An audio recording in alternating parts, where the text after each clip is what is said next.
మిమ్మల్ని అడుగుతున్నాను, ఎవరైనా నిరుత్సాహంలో ఉన్నారా? చేతులు ఎత్తద్దు. ఎవరైనా కృంగిదల్లో ఉన్నారా? ఎవరన్నా పోరాడుతూ ఉన్నారా? లైఫ్ అన్నదప్పుడు వి ఆల్ ఫైట్. కొన్నిసార్లు విక్టరీ డేస్, కొన్నిసార్లు టెస్ట్ డేస్. కొంతమంది పరీక్షలు ఉన్నారు, కొంతమంది జయంలో ఉన్నారు, కొంతమంది అందకాని పరిస్థితులు ఉన్నారు, కొంతమంది పడిన పరిస్థితులు ఉన్నారు. అనేక సార్లు దేవుని వాక్యలు చూసినప్పుడు మనం పోరాడే పోరాటంలో మనం ఎదుర్కొనే కలవరాలు అని ఇలాంటి పరిస్థితుల్లో దేవుడు నన్ను మర్చిపోయాడేమో, దేవుడికి నేను జ్ఞాపకం లేనేమో, దేవుడు నన్ను విడిచిపెట్టేశాడేమో అని అనిపించవచ్చు. దేవుని వాక్యలు చూసినప్పుడండి ఎంతోమంది గొప్పవారు కూడా, గొప్ప అధికారం కలిగిన వారు కూడా, గొప్పగా దేవుని ద్వారా వాడబడిన వారు కూడా, గొప్ప దైవజనులు అని పిలవబడిన వారు కూడా, the man of God, the prophet of God అని పిలవబడిన వారు కూడా మెనీ టైమ్స్ వారు డిప్రెషన్లోకి వెళ్ళిపోతాం, వారు ఒత్తిడిలోకి వెళ్ళిపోతాం, వారు దేవుడు ఎక్కడున్నాడు, దేవుడు నన్ను విడిచిపెట్టేశాడేమో అని అనుకుంటాం. బైబిల్లోనే చూస్తాం. Why am I telling this? It is not that God will leave you, but sometimes you feel God is far from you. దేవుడు నాకు దూరంగా ఉన్నాడేమో, నా ప్రార్థన దేవుడు వింటలేదేమో. Sometimes people say, I don't feel God. God is not a feeling. He is a spirit. ఈ మాట అర్థమవుతుందా? నువ్వు ఆనందంతో ఉన్నదప్పుడు యూ మైట్ ఫీల్ హిమ్. నువ్వు ఆయనకి దగ్గరగా ప్రార్థనలో ఉన్నదప్పుడు you might feel him. But sometimes you in pain, నీ జీవితంలో పోరాటంలో, నీ జీవితంలో సమస్యల్లో నీకు ఓటం వచ్చినప్పుడు, నువ్వు పాస్ అవుతానని ఫెయిల్ అయినప్పుడు దేవుడిని నువ్వు అనుభవించలేవు. దేవుడు ఎక్కడో దూరంగా ఉన్నాడు అనిపిస్తుంది. కొన్నిసార్లు మనుషులు నేను బాధ పెట్టినప్పుడు దేవుడు నా మాట వింటలేదేమో, దేవుడు నాకు దూరంగా ఉన్నాడేమో అనిపిస్తుంది. కానీ ఈరోజు దేవుడు మీతో మాట్లాడుతున్నాడు. నిన్ను విడువను, నిన్ను ఎడబాయను, నిత్యము నీ తోడుంటా. వాగ్దానం చేసిన యేసు ప్రభు మనకున్నాడు. నీవు ఆయన రక్తంలో కడగబడిన వ్యక్తివి, ముద్రించబడిన వ్యక్తివి అయితే నిశ్చయంగా నీ జీవితంలో ఆయన కార్యము జరిగిస్తాడు. దేవుని వాటిని చూసినప్పుడు యోబు నీతిమంతుడని దేవుడు తానే యోబు గురించి సాక్షి చెప్తాడు. నీతిమంతుడైన యోబు దేవుని సేవించి దేవుని ఎడల భయభక్తులు కలిగిన వ్యక్తి అని దేవుడు చెప్తున్నాడు.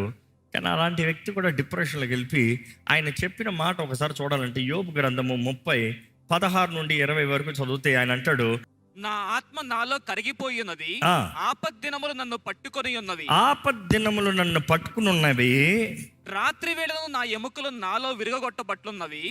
నన్ను బాధించు నొప్పులు నిద్రపోవు. నన్ను బాధించు నొప్పులు నిద్రపోవట్లేదు.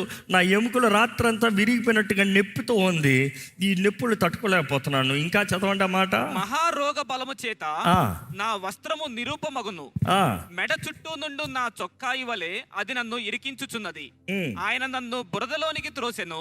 ఎవరంట బురదలోకి తోసింది? తెలీదా? కంటిన్యూ చేయండి. నేను ధూళియు బూడిదనైనట్లున్నాను, నీకు మొరపెట్టుచున్నాను, అయితే నీవు ప్రత్యుత్తరమేమియు నీయకున్నావు. నేను నిలుచుండగా నీవు నన్ను తేరి చూచుచున్నావు. నీవు మారిపోయి నా ఎడల కఠినుడవైతివి, నీ బాహుబలము చేత నన్ను హింసించుచున్నావు. ఎవరి గురించి మాట్లాడుతున్నారు? దేవుడి గురించి. కొన్నిసార్లు మనం డిప్రెషన్లో మనం అనే మాటలు చూడండి. ఏమంటాం? దేవా నాయన నమ్మి ఉన్నది నిండే ప్రభు అని చెప్పే వ్యక్తి దేవుడు నన్ను పట్టించుకుంటలేదు, దేవుడు నన్ను మర్చిపోయాడు, దేవుడు నా అంటే ఇది లేదు, దేవుడు మనసు మార్చేసుకున్నాడు, దేవుడు కఠినస్తుడు అయిపోయాడు. దేవుడు హాని కోరే దేవుడు కాదు. నమ్ముతున్నారా? దేవుడు అంటున్నాడు, నీ పట్ల నేను మేలైన తలంపులే కలిగి ఉన్నాను కానీ కీడైనవి కాదు. కొన్నిసార్లు దేవుడు పరీక్షించవచ్చు. But don't get depressed. నీవు ఈరోజు ఈ పరిశుద్ధ గ్రంథం నా బైబిల్ చదివినప్పుడు, ఈ చదువుకుంటూ వెళ్ళేటప్పుడు నువ్వు అర్థం చేసుకోగలుగుతావు, దేవుడు అనేక స్థలాల్లో అనేక స్థితిగతుల్లో నిన్ను నడిపిస్తాడు కానీ నిన్ను విడిచిపెట్టే దేవుడు కాదు. దేవుడు వాటిలో చూస్తే ఏలియా, ద మ్యాన్ ఆఫ్ గాడ్ అన్న టైటిల్ బైబిల్లో చూడాలంటే రోషం కలిగిన దైవ జనుడు అని బలపడతాం. ఏలియా నిరూపిస్తాడు ఎవడి పక్షాన ఉన్నాడు, ఎవడు నిజమైన దేవుడు నిరూపిస్తాడు. అంత రోషం కలిగిన వ్యక్తి తన భయముతో కూడిన పరిస్థితుల్లో ఒక స్త్రీ చెప్పిన మాటకి భయముతో పారిపి తను ఏమంటున్నాడు చూడండి. తన డిప్రెషన్ పరిస్థితి ఒకసారి చూద్దాం. 1 రాజుల గ్రంథము 19:4 చదివితే, ఏలియా మరణాపేక్ష గలవాడే, యెహోవా నా పితరుల కంటే నేను ఎక్కువ వాడను కాను. నేను పెద్ద ఏం గొప్పని కాదు. ఇంత మట్టుకు చాలును. ఇంకా చాలు, నన్ను చంపేయి, నా ప్రాణము తీసుకొనుము. నన్ను చంపేయి, నేను చచ్చిపోతా. ఈరోజు చాలా మంది పాడే పాట ఇది, నేను చచ్చిపోతా, నేను చచ్చిపోతా. ఎక్కడికి పోతావు? ఏమో, పోతా. అది పోయే స్థానం ఎక్కడికో తెలుసుకుని కొంచెం. ఈరోజు చాలామంది కృంగిదలు కలిగినప్పుడు నేను చచ్చిపోతాను, ఇంకా బ్రతకలేకపోతున్నాను, ఈ వేదన తట్టుకోలేకపోతున్నాను, ఈ బాధను తట్టుకోలేకపోతున్నాను, ఈ మనుషులు నేను భరించలేకపోతున్నాను.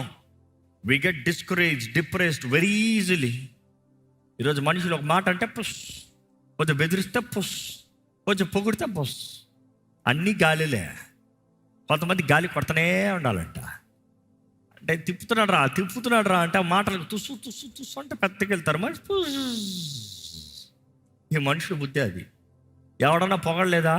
తట్టుకోలేరు, పొగడతారు. తర్వాత కొన్నిసార్లు పంచర్ అవుతుంది. పంచర్ అయిందా, నేను చచ్చిపోతా. దేవుడు మీతో మాట్లాడుతున్నాడు, జాగ్రత్త. ఎలాగున్నాయి మీ తలంపులు, ఎలాగుండే మీ ఆలోచనలు, ఎలాగుంది మీ జీవితము, ఏంటి, ఏ విషయం అది నేను నాకు అవ్వదని చెప్తున్నారు, ఏంటి అది నేను చేసే సరైన, ఇంకా ఎక్కడికైనా పారిపోదాం అనుకుంటున్నారు. ఈరోజు తరం ఎలాగ ఉన్నారంటే ఏది ఎదుర్కొన్న తరంగా లేరంట, పారిపోయే తరంగా. ఈరోజు కొత్త ఏం కాదు, కానీ అక్కడ ఏలియా ప్రవక్తే అన్ని బయలు ప్రవక్తల్ని చంపిన వ్యక్తి, దేవుని అగ్నిని దింపిన వ్యక్తి, అన్ని గొప్ప కార్యాలు చూసిన వ్యక్తి.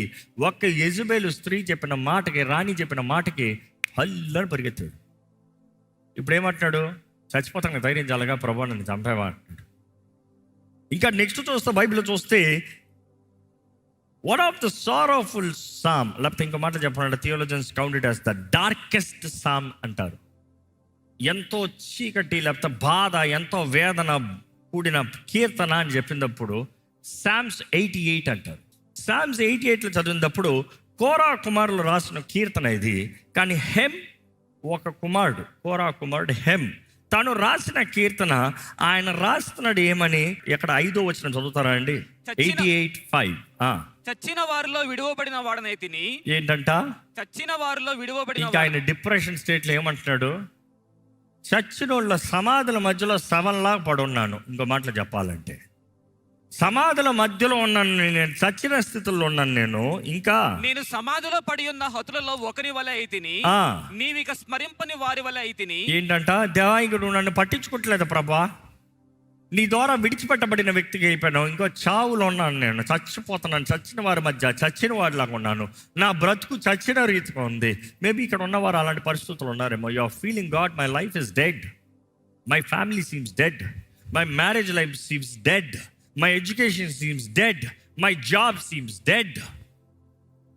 కానీ God will let you go through valleys. మిమ్మల్ని లోయలో నుండి నడిపిస్తాడేమో, కానీ నీవు నిజముగా ఆయన హృదయాన్ని అర్థం చేసుకున్న వ్యక్తివైతే, ఆయన ఎడల విశ్వాసం కలిగిన వ్యక్తివైతే, సహవాసం కలిగిన వ్యక్తివైతే, అంధకార లోయలో సంచరించడం నేను భయపడను. ఎందుకంటే నువ్వు నా తోడున్నావు. ఇక్కడ ఏమంటాడు? చచ్చిన వారి మధ్య నన్ను విడిచిపెట్టేసావు ప్రభువా. ఇంకా ఏంటంట? నీ కోపము, చదువుతారండి, అగాధమైన గుంటలోను, చీకటి గల చోట్లలోను, అగాధ జలములలోను నీవు నన్ను పరుండబెట్టి ఉన్నావు. నీ ఉగ్రత నా మీద బరువుగానున్నది. నీ ఉగ్రత, తెలుగులో ఉగ్రత, ఇంగ్లీష్ లో యాంగర్. నీ ఉగ్రత నా మీద ఎలా ఉందంట? బరువుగా ఉంది. అండ్ ఇంకా ఏంటి? నీ తరంగములన్నీ నన్ను ముంచుచున్నవి. నువ్వే నన్ను ముంచేస్తున్నావు. కొంతమంది ఇదే అంటారు, ప్రభా నువ్వు నన్ను ముంచేస్తున్నావు ప్రభా, నువ్వు నన్ను వదిలేసావు ప్రభా, నువ్వు నన్ను మర్చిపోయావు ప్రభా. ఈరోజు దేవుడు మీతో మాట్లాడుతున్నాడండి. కొన్నిసార్లు మనం జీవితంలో ఈ ఒంటరి పరిస్థితులకు వెళ్ళచ్చేమో, ఒంటరి పరిస్థితుల్లో మనుషుల ద్వారా తుణీకరించబడిన పరిస్థితులకు వెళ్ళచ్చేమో, జీవితంలో ఎంత ప్రయాసపడినా ఏ ప్రతిఫలం చూడలేని పరిస్థితులకు వెళ్ళచ్చేమో. Don't lose your heart, don't lose your faith, don't get discouraged. కురుగుజాల నిరుత్సాహపడకండి, మిమ్మల్ని మీరు బలపరుచుకో. All these are great men of God నేను చూపించేది, because I want to make sure that you connect. ఎందుకంటే మనకున్న మైండ్ సెట్ ఏంటంటే, నేను దేవుడు వెంబడిస్తున్నాను అంటే నాకు ఏ నిరుత్సాహం రాదనుకుంటాం. అందుకని బైబిల్లో చూపిస్తున్నాను, గొప్ప గొప్ప ప్రవక్తలు కూడా నిరుత్సాహంలోకి వెళ్ళినవారు, కృంగిదల్లోకి వెళ్ళినవారు.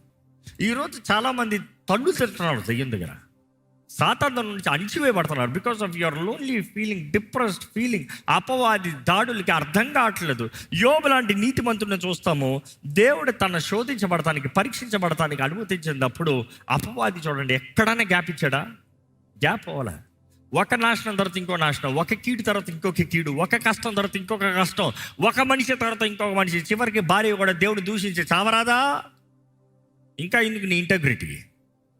మనం చూస్తాం అలాంటి పరిస్థితుల్లో స్నేహితులు, సొంతవారు, బయటవారు అన్ని మాటలు అయిన తర్వాత ఇంకా ఆయన ఒంటరితనం నుండి దేవుడు ఏదో తప్పు చేశాడన్న కోపం వచ్చింది ఆయనలోకి. అదే మనం ఇందాక చదివాం, నేను జరిగిన ఉన్నాను, నువ్వు మనసు మార్చేస్తున్నావు ప్రభా, నువ్వు మనసు మార్చేస్తున్నావు, మనం మారే ఉన్నాను, నేను మంచిగా ఉన్నాను, నీ మూడు మారిపోయింది. దేవుడు ఏమి చెడు కీడు ఉద్దేశించే దేవుడు కాదు. పరీక్షిస్తాడు, నిశ్చయంగా పరీక్షిస్తాడు. ఈరోజు మీరు పరీక్షలు ఉన్నారా చూసుకోండి. మీ పోరాటం ఒక పరీక్ష, లేకపోతే మీ తప్పుడు కార్యాల. కొన్నిసార్లు మనం చేసిన తప్పుడు కార్యాలకి మనం అనుభవిస్తూ నేను ఒంటరిగా ఉన్నానంటావు, పశ్చాత్తాపడు, అంతే. నువ్వు చేసిన తప్పుకి నువ్వు కీడు అనుభవిస్తున్నావు అని అనిపిస్తే ఫిక్స్ ఏసేపి ఎంత త్వరితంగా దేవుడి దగ్గర సమాధాన పడతావు అంత త్వరితంగా సమాధాన పడు. ఇతరులతో ఏదైనా సమస్య అంటే వారితో సమాధాన పడు. You fix it. దేవుని వాక్యలో చూసినప్పుడు అండి దావీదు విషయం నుండి చూడాలంటే ఒక మంచి ఎగ్జాంపుల్ చూస్తాము. సమూయేలు 2వ గ్రంథము 16వ అధ్యాయము 5వ వచనం నుండి చదువుదామా. రాజైన దావీదు బహురీము దాపునకు వచ్చినప్పుడు సౌలు కుటుంబీకుడకు గేరా కుమారుడైన షీమి అనునొకడు అచ్చటి నుండి బయలుదేరి వచ్చెను. మనం చూస్తాం అప్పటికే సౌలు ఎంతో కాలమైంది మరణించి, సౌలు వంశస్థుడు బెన్యామీనుడు ఒకడు వస్తున్నాడంట. ఎవరి దగ్గరకు వస్తున్నాడు? దావీదు రాజు తన వ్యక్తులతో, తన మనుషులతో నడుచుకుని పోతున్నాడు అంట. ఎందుకు నడుచుకుని పోతున్నాడు పైన కింద మీకు అర్థం అవ్వాలంటే, అప్పటికే తన సొంత కుమారుడైన అబ్షలోము తనకి విరోధంగా తిరిగాడు. తన సొంత కుమారుడైన అబ్షలోము తనకు విరోధంగా తిరిగినా కూడా దావీదు పోరాడటానికి వెళ్ళ ఎంతసేపు పట్టదో అబ్షలోముని ఇలా చంపిస్తానికి, ఇలా చంపుతానికి. అప్పటికి దావీదు ఎంతో గొప్ప పరాక్రమశాలిగా, తన రాజ్యానికి సాటి ఎవరూ లేరన్న రీతిగా శత్రు భయపడతాడంట దావీదుని మొడతానికి. అలాంటి పరిస్థితులు ఉన్నాడు. సొంత కుమారుడు విరోధంగా తిరిగేటప్పటికీ కుమారుడిని ఎదిరించకుండా, కుమారుడిని పోరాడకుండా, కుమారుడి దగ్గర నుండి తప్పించుకుంటున్నాడు. అలాంటి పరిస్థితుల్లో మనం చూస్తూ దావీదు తన సైన్యంతో మౌనంగా వెళ్తూ ఉంటే మధ్యలో ఇంకొక క్యాండిడేట్ దొరికాడు. వీడికి ఏం సంబంధం? తండ్రి కొడుకు ఏదో ఫ్యామిలీ ప్రాబ్లం జరుగుతుంది. ఈ సిబి అనే వ్యక్తి ఎవరు వారసుడు? సౌలు వారసుడు అంట. సౌలు అప్పటికే చచ్చిపోయాడు. సౌలు వారసుల్లో ఎవరు అక్కడ పెద్దలు లేరు. అప్పటికే దేవుడు దావీదుకి ఇచ్చిన దీవెనను బట్టి, దావీదు చేసిన వాగ్దానాన్ని బట్టి దావీదు యోనతాను కుమారుణ్ణి తెచ్చి బల్ల దగ్గర కూర్చోబెట్టుకోలేదా? దయ చూపిలేదా? మెఫీబోషెతుని ఆహ్వానించలేదా? But then you see what is happening there. ఈ సిమి వచ్చి తిడుతున్నాడంట, దావీదుని తిడుతున్నాడంట. ఏమని? నువ్వు హంతకుడివి. రాళ్ళేసి కొడుతున్నాడంట, మట్టి ఎత్తి కొడుతున్నాడంట. నువ్వు హంతకుడివి. ఎవరిని చంపాడు? సౌలుని చంపాడు దావీదు. ఎన్నిసార్లు చేతుల్లో దొరికాడు చంపేస్తానికి? అనుకున్నాడంటే ఎప్పుడో చంపేస్తుండేవాడు కదా. కానీ సౌలుని ఏమాత్రం హాని చేయలేదు. సౌలు గురించి చెప్తున్నాడు, అభిషక్తుల్ని, దేవుని ద్వారా అభిషేకించబడిన వాడిని నేను ముట్టకూడదు. Touch not the anointed. మనం చూస్తున్నాం అంతగా గౌరవించాడు సౌలుని. సౌలు మరణించేటప్పుడు తన స్నేహితుడు సౌలు కుమారుడు యోనతాను మరణించడప్పుడు ఎంతో బాధపడ్డాడు, ఎంతో రోధించాడు, ఎంతో వేదన. కానీ ఇక్కడ ఈ సిమి వచ్చి నేరం మోపుతున్నాడు. ఏమని శపిస్తున్నాడు చూడండి. ఈ షిమి నరహంతకుడా, దుర్మార్గుడా, నీ వేల వలనని నీవు వెళ్ళగొట్టిన సౌలు ఇంటి వారి హత్యను యెహోవా నీ మీదకి రప్పించి. ఏంటంట? సౌలుని చంపింది ఎవరు? సౌలే. ఫిలిస్తీన్ల దగ్గర యుద్ధంలోకి వెళ్ళాడు. ఫిలిస్తీన్ల దగ్గర యుద్ధం ఓడిపోయే పరిస్థితుల్లో, ఇంకా రౌండప్ అయిన పరిస్థితుల్లో తన కత్తి మీద తను పడ్డాడంట. తను పడి చావకపోతే తన ఆర్బర్ బేరర్ని ఏమంటాడు? రే నన్ను చంపారా, ఫిలిస్తీనుడు నన్ను చంపుతాను కదా, నువ్వు నన్ను చంపారా? వాడు వచ్చి నేను సౌలుని చంపానంట, ముందు నువ్వు చంపానన్ను. సౌలు ఆర్బర్ బేరర్ని చంపాడు. సౌలే తన కత్తి మీద పడి తెచ్చాడు. దావీదు ఎక్కడ చంపాడు? కొన్నిసార్లు మనుషులు నువ్వు చేయని నేరానికి నీ బలహీన పరిస్థితుల్లో, నీ సొంత పోరాటాల్లో, నీ సొంత వీక్నెసెస్లో వారు నీ మీద కుట్రంత వేస్తారు. Don't worry. అలాంటి పరిస్థితుల్లో దావీదు నేర్పిస్తున్నాడు ఎలా ఉండాలో. దావీదు ఏం చెప్తున్నాడు చూడండి, అక్కడ చూస్తున్నాము. దావీదు పక్కన ఉన్నవారు ఎక్కడ చదువుతారండి? ఈ చచ్చిన కుక్క నా ఏలిన వాడవును రాజవునకు నిన్ను శపింపనేలా, నీ చిత్తమైతే నేను వారిని చేరబోయి వాని తల ఛేదించి వచ్చేదని. నేను ఇక్కడ అభిషేక్ అంటున్నాడు, రాజా ఈ చచ్చిన కుక్క ఇడు ఎవడంట? చచ్చిన కుక్క, బ్రతుకున్న కుక్క కాదు. ఈ చచ్చిన కుక్క నీ గురించి మాట్లాడుతున్నాడు ఏంటి రాజా? నువ్వు ఊహను నరికేస్తాను వీడిని, నువ్వు ఊహను నాశనం చేస్తాను వీడిని, నువ్వు ఊహను తుడిచిపడేస్తాను వీడిని. రాజును తిడతా ఉంటే రాజు పక్కన ఉన్నవాడికి రోషం వస్తుంది. రాజు ఏమో తల దించుకుని నడుస్తున్నాడంట. ఎప్పుడైతే రాజు నీ విషయం అడుగుతున్నాడో రాజు ఏం చెప్తున్నాడు దావీదు చూడండి, సెరూయా కుమారులారా, మీకును నాకును ఏమి పొందు? వాణ్ణి శపింపనీయుడు, వాణ్ణి శపింపనీయుడి. వాడు ఎందుకు శపిస్తున్నాడు? ఎవరిచ్చారు అధికారం శపిస్తానికి? ఎవరు శపిస్తానికి పర్మిషన్ ఇచ్చారు? పైన దేవుడు పర్మిషన్ ఇచ్చాడు కాబట్టి వీడు శపిస్తున్నాడు. నువ్వెవడరా నన్ను అంటానికే నువ్వు వాడి మీద గొడవ వెళ్ళొద్దు. అక్కడ అడుగు, ప్రభా ఎందుకు అనుమతించావు? ఆల్రెడీ దెబ్బని బాధపడుతున్నాం ప్రభా, మరలా ఎందుకు ఇంకో దెబ్బ? ఆల్రెడీ ఒక మాటను అనుభవిస్తున్నాం, మరలా ఎందుకు ఇంకో మాట? ఆల్రెడీ ఒక పోరాటంలో నలిగిపోతున్నాను, ఎందుకు ఇంకొక మాట? నన్ను ఇంకా ఆదరిస్తావని చూస్తా, బలపరుస్తున్నావని చూస్తే బలహీనపరుస్తున్నావు ఏంటి? కొన్నిసార్లు మన జీవితంలో అన్నీ ఒకేసారి మీద పడతాయి. జీవితం అంటేనే అది. వస్తే అన్నీ ఒకేసారి ఆనందం, లేకపోతే అన్నీ ఒకేసారి బాధ కదా. How many agree with me? దేవుని వాక్యం తెలియజేయబడుతుంది, seasons of joy, seasons of sorrow. ఎందుకంటే జాయ్ టైంలో దేవుడు అంటాడు, సరే ఆనందించండి, నెక్స్ట్ సీజన్ వస్తుంది, ఇస్తాను, అన్ని కలిపి పెడతా. ఎందుకంటే అందులో ఈ బిడ్డను బలపరుస్తాను, మరలా ఆనంద పరిస్థితుల్లో కొంచెం ఎగురుకోండి. ఎందుకంటే నెక్స్ట్ సీజన్ మరలా వస్తుంది, మరలా దింపుతా.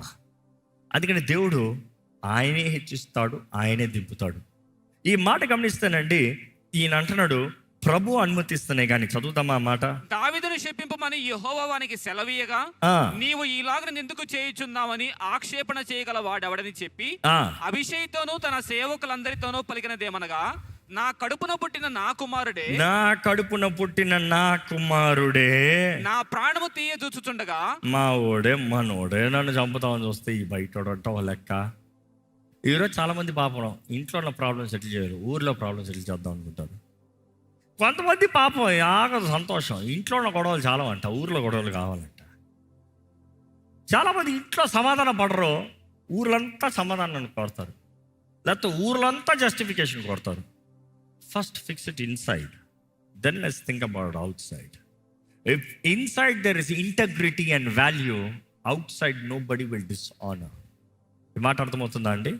ఇక్కడ చూస్తే దేవుడు అనుమతించాడు, వదిలేవయ్యా అన్నదప్పుడు దావీదు తన మనుషులు మరలా అలాగనే నడుచుకుని పోతున్నాడంట. ఆ దారి మొత్తంలో షిమి ఆ కొండ పైన ఆ సైడ్ అంతా అతన్ని అపోజ్ చేసుకుంటూ, శపిస్తూ, ఆయన మీద రాళ్ళు వేస్తూ, మట్టి వేస్తూ వెళ్ళాడంట. అనుకుని చూడండి, దావీదు గ్రహించుకున్నాడు తన లోపల ఉన్న కృంగిదలకి, తన లోపల ఉన్న నిరుత్సాహానికి, తన లోపల ఉన్న బాధకి బయటి ఇంకా లెక్కలే. అరే నేనే చచ్చే పరిస్థితుల్లో ఉన్నాను, నేను మాట్లాడితే ఏంటి, మాట్లాడకపోతే ఏంటి? ఎందుకంటే దేవుడు ఈ సమస్యనే నాలో ఏం తేల్చలేదు, ఇది చేస్తే ఏంటి, చేయకపోతే ఏంటి? ఇలా అలాంటి పరిస్థితుల్లో అంటే మొదటిగా అర్థం చేసుకోవాలి, దేవుడు అనేక సార్లు మనల్ని పరీక్షిస్తాడండి. ఆ పరీక్షలో మనం ఎవరి మీద ఆధారపడుతున్నామో నిరూపించాలి. ఈ మాట పరీక్ష అన్న మాట ఇప్పటికే చాలాసార్లు చెప్పాను. మిమ్మల్ని అడుగుతున్నా, మీరు ఏదైనా జీవితంలో పరీక్షలు ఉన్నారా? What is the test in your life? ఏంటి? మీ భార్యతో పరీక్ష, మీ భర్తతో పరీక్ష, మీ కుటుంబంలో పరీక్ష, మీ వ్యక్తిగత జీవితంలో పరీక్ష ఏంటి? ప్రతి ఒక్కరు పరీక్షలు ఉన్నారు, పరీక్షలు లేని వారు ఎవరు లేరు. What is your test? మీ పరీక్షలో మీరు ఎవరి మీద ఆధారపడుతున్నారు? ఎక్కడ? నిజంగా మీరు ఏ పరిస్థితుల్లో ఉన్నా, ఏ పోరాటంలో ఉన్నా, ఏ స్థితిగతులైనా నేను దేవుని స్తుతిస్తాను, ఆయన ఏమై ఉన్నాడో నేను నమ్ముతున్నాను అన్నారు. మీరున్న స్థలంలో లేచి నిలబడి ప్రభుని స్తుతించండి. మీరున్న స్థలంలో లేచి నిలబడి ప్రైజ్ దేవా, నేను నమ్ముతున్నానయ్యా, నువ్వు నమ్మదగిన దేవుడివి, నీవు కార్యము జరిగించే దేవుడివి, నువ్వు మాట ఇచ్చి నెరవేర్చే దేవుడివి. నీకు అసాధ్యమైంది ఏది లేదు ప్రభువా. నువ్వు ఊరక ఉండే దేవుడు కాదు, నన్ను కాపాడే దేవుడు నువ్వు మౌనంగా ఉండే దేవుడు కాదు, నువ్వు వాగ్దానం ఇచ్చిన దేవుడు మౌనంగా ఉండే దేవుడు కాదు. ఈరోజు జ్ఞాపకం చేసుకోండి, అపవాది నిన్ను దాడి చేస్తున్నాడేమో దేవుని వాక్యం తెలియజేస్తుంది. యాకోబు పత్రికలో తెలియజేయబడుతుంది, submit unto God, resist the devil. దేవునికి సమర్పించుకో, అపవాదిని ఎదిరించు. ఈరోజు నువ్వు అపవాదిని ఎదిరిస్తావు, నువ్వు దేవుని స్తుతిస్తావు. నువ్వు దేవుని స్తుతిస్తావు, వాడు తట్టుకోలేడు. ఎలాంటి పరిస్థితులు ఎలా స్తుతిస్తాడు, ఎలాంటి పరిస్థితులు ఎలా పోరాడతాడు, ఎలాంటి స్థితిగతులు ఎలా జరుగుతుంది? ఎందుకంటే ఆయన నమ్మదగిన దేవుడు అనేది నువ్వు నమ్ముతున్నావు అనేది నీ స్తుతి ద్వారా తెలియజేయబడుతుంది. ఎస్, బైబిల్ క్లియర్లీ సిగ్నిఫైస్, నీ స్తుతి నీ స్థితిని మారుస్తుంది. నీ స్తుతి నీ స్థితిని మారుస్తుంది. Praise God. దేవుని స్తుతించు, దేవుని మహిమపరచు, దేవుని గణపరచు. ఈరోజు నేను అంటే నీ కృప వలనేనయ్యా. ఈరోజు నేను బ్రతుకున్నానంటే నీ కృప బట్టేనయ్యా. ఈరోజు నాకన్నా ఏదైనా ఉందంటే నీ కృపను బట్టేనయ్యా.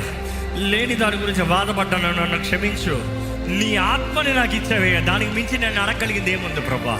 నీ ఆత్మ తోడు నాకు ఇచ్చావే. What's more I can ask for? ఇంకా దానికి మించి నేను అడగలిగింది ఏది లేదు, నేను కోరగలిగింది ఏది లేదు, నేను ఆశపడగలిగింది ఏది లేదు. నీ ఆత్మ చాలు. పరిశుద్ధాత్మ దేవా, నువ్వు నాలో ఉండయ్యా, నువ్వు నాలో కార్యము చేయ్యా. నాకు ధైర్యం దయచేయ, నాకు శక్తి దయచేయ. అలిసిన నా జీవితాన్ని ఓదార్చి ప్రభా, బలపరిచేయ్యా, లేవనెత్తు ప్రభా, తోడుని నడిపించేయ్యా. నీ కృపే కావాలయ్యా, నీ ప్రేమే కావాలి ప్రభా. ఈ లోక ప్రేమల వ్యర్థమే, ఈ లోక ప్రేమలన్నీ తాత్కాలికమే, ఈ లోక ప్రేమలు అంతంత వరకేనయ్యా. కానీ శాశ్వతమైన నీ ప్రేమ, శాశ్వతమైన నీ ప్రేమ, తల్లి అయినా మరిచినేమో కానీ నేను నిన్ను మరువనని చెప్పిన ప్రభా, నీ ప్రేమ నాకు కావాలయ్యా. నీ ప్రేమ నన్ను అనుభవించను ప్రభా. నన్ను క్షమించయ్యా, నా ఎమోషన్స్ని బట్టి, నా భావ ఉద్రేకాలను బట్టి అయ్యా నీ ప్రేమని గ్రహించలేకపోయానేమో కానీ ఇదిగో ప్రభా, నమ్ముతున్నాను నువ్వు నన్ను ప్రేమిస్తున్నావు. నువ్వు ఈ రోజుకి నన్ను ప్రేమిస్తున్నావు. నీవు నా కొరకు నీ ప్రాణాన్ని పెట్టావు, నీ రక్తాన్ని నా కొరకు చిందించావు. నా కొరకు బలియాగమైన యేసయ్యా నీకు వందనములు. నీ ప్రియ కుమారుని బలిగా ఇచ్చిన తండ్రి నీకు వందనములు. నీకు స్తోత్రములయ్యా. Thank you, thank you. నా క్రయధనమును చెల్లించిన ప్రభువా నీకు వందనములయ్యా. నా రక్షణ కార్యాన్ని జరిగించిన ప్రభువా నీకు వందనములయ్యా. నా కొరకు ఆలోచనకర్తగా ఉన్న దేవా నీకు వందనములయ్యా. బలవంతుడైన దేవా నీకు వందనములయ్యా. యోగ్యుడైన యేసు ప్రభువా నీకు వందనములు. యోగ్యుడైన క్రీస్తుకే వందనములు, వందనములు, వందనములు. నోరు తెరిచి వందనములు చెప్పండి బిగ్గరగా. నీ స్థుతిని మారుస్తుంది కదా. స్తుతించు, స్తుతించు, బిగ్గరగా స్తుతించండి, బిగ్గరగా స్తుతించండి.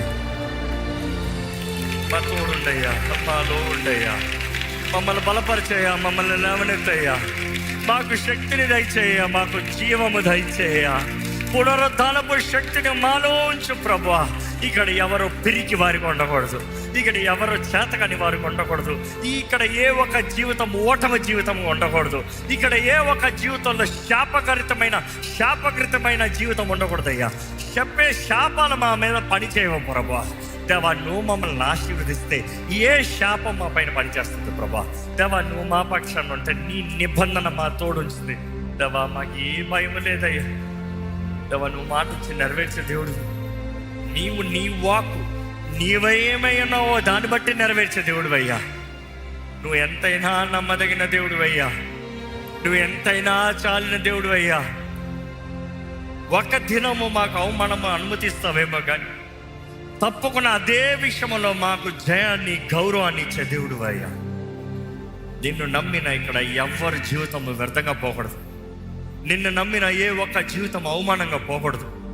నిన్ను నమ్మిన ఏ కుటుంబమో దేవా దిక్కుమాలిన పరిస్థితుల్లోకి వెళ్ళకూడదు ప్రభా.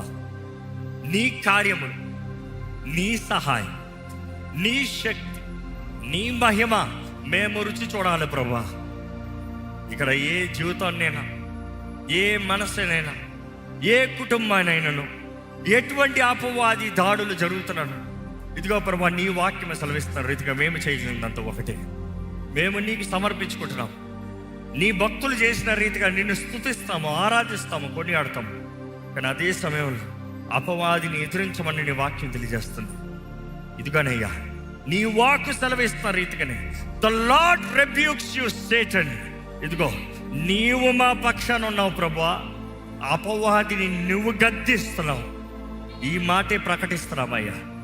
ఎక్కడ మీ జీవితంలో, దయచేసి ఇక్కడ ఉన్నవారు మీ జీవితంలో మీరు దేవుడికి సమర్పించిన వారైతే ధైర్యంగా ఈ మాట చెప్పండి. ప్రభు సాతానా నిన్ను గద్దిస్తున్నాడు, ప్రభు నిన్ను గద్దిస్తున్నాడు, ప్రభు నిన్ను గద్దిస్తున్నాడు సాతానా. దేవుడు మన పక్షాన ఉంటే మన పైన నూతన అభిషేకాన్ని ఇచ్చే దేవుడు. ప్రతి దినము నూతన అభిషేకము, ప్రతి దినము నూతన అభిషేకము. అడగండి, ప్రభా నన్ను మరొక్కసారి అభిషేకించాయా, మరొక్కసారి నా జీవితాన్ని అభిషేకించాయా, మరొక్కసారి నా కుటుంబాన్ని అభిషేకించాయా, నా మనసును నూతన పరిచయ్యా, నా హృదయాన్ని నిమ్మలపరచు ప్రభా. నా జీవితంలో జయము దయచేయి, దృష్టి దయచేయి, సరిగా చూడగలిగిన జీవితము నాకు దయచేయి, పరిశుద్ధంగా బ్రతకగలిగిన జీవితము నాకు దయచేయి, నీ వాక్యముకు తగినట్టుగా జీవితము నాకు దయచేయి. నా విధేయతలను క్షమించు, నా లోపములను క్షమించు, నా చేతకాని పరిస్థితులను క్షమించు, నేను చేసిన తప్పుల్ని పొరపాటుల్ని క్షమించు ప్రభా. అడగండి, దేవుణ్ణి అడగండి, యథార్థంగా అడగండి. ఇదిగోనయ్యా, తగ్గించుకుంటున్నామయ్యా నీ ముందు, నీ సహాయాన్ని వేడుకుంటాం ప్రభా. నీవేమా దిక్కని, నీవేమా శరణమని, నువ్వు తప్ప మాకు ఇంకెవరు లేరు అని తెలియజేస్తున్నామయ్యా. మా తోడుండయ్యా, లేవనెత్తయ్యా. భయపరచే కార్యాలు నీ ప్రజల జీవితంలో ఉండడానికి లేదు. భయపెట్టే ఆత్మలు, భయపెట్టే కార్యాలు, భయపెట్టే వ్యక్తుల్ని ఇప్పుడే నజరేయుడైన యేసు నామములో ఎదిరిస్తున్నామని ప్రకటిస్తున్నాము. సమాధానము మా హృదయంలో ఇప్పుడే నజరేయుడైన యేసు నామములో కలుగునుగాక అని ప్రకటిస్తున్నాము. ఇదిగోనయ్యా, ప్రతి భారము ఇదిగోనయ్యా, ప్రతి కలవరపరిచే ఆత్మలు ఇప్పుడే నీ బిడ్డల్ని విడిచిపోవాలని ప్రకటిస్తున్నాము. ప్రతి హృదయంలో తేలిక, ఆనందము, సంతోషము నజరేయుడైన యేసు నామములో కలుగునుగాక. మమ్మల్ని బలపరచు, మమ్మల్ని లేవనెత్తు. మాతో ఉండేవా దేవుడు అయ్యా నువ్వు. ఈరోజు మమ్మల్ని విడిచిపెట్టండి దేవుడు. మేము ఎక్కడ వెళ్ళినా మాతో ఉండే దేవుడు. నేను బాధ పెట్టిన కార్యాలు ఉంటే క్షమించి మాతో మాట్లాడయ్యా, మాకు తెలియజేయ ప్రభా. మాతో మాట్లాడయ్యా, ఇక్కడ ఉన్న మా అందరితో మాట్లాడయ్యా. మా అందరి జీవితంలో ధైర్యం దయచేది, మా అందరి జీవితంలో దృష్టి దయచేది. వాళ్ళని కలవరపరిచి, కాళ్ళని దూరపరిచి, నీ బిడ్డలు నీ మీద ఆధారపడేవారు, నీ మీద ఆధారపడేవారు నిన్ను స్తుతించువారుగా, నిన్ను కనపరచువారుగా. ఎలాగైతే భక్తుడైన దావీదు ప్రకటించాడో అటువంటి కార్యాలు మా జీవితంలో రుచి చూసినట్లుగా నీవే సహాయాన్ని ఇచ్చి నడిపించమని వేడుకుంటూ, విత్తిన వాక్యాన్ని ముద్రించి ఫలింపు చేయమని, చేయబడిన ప్రార్థనలకి ప్రతిఫలాన్ని అనుగ్రహించమని నజరేయుడైన యేసు నామములో అడిగి వేడుచున్నాం తండ్రి. ఆమేన్, ఆమేన్. దైవం నీవయ్యా.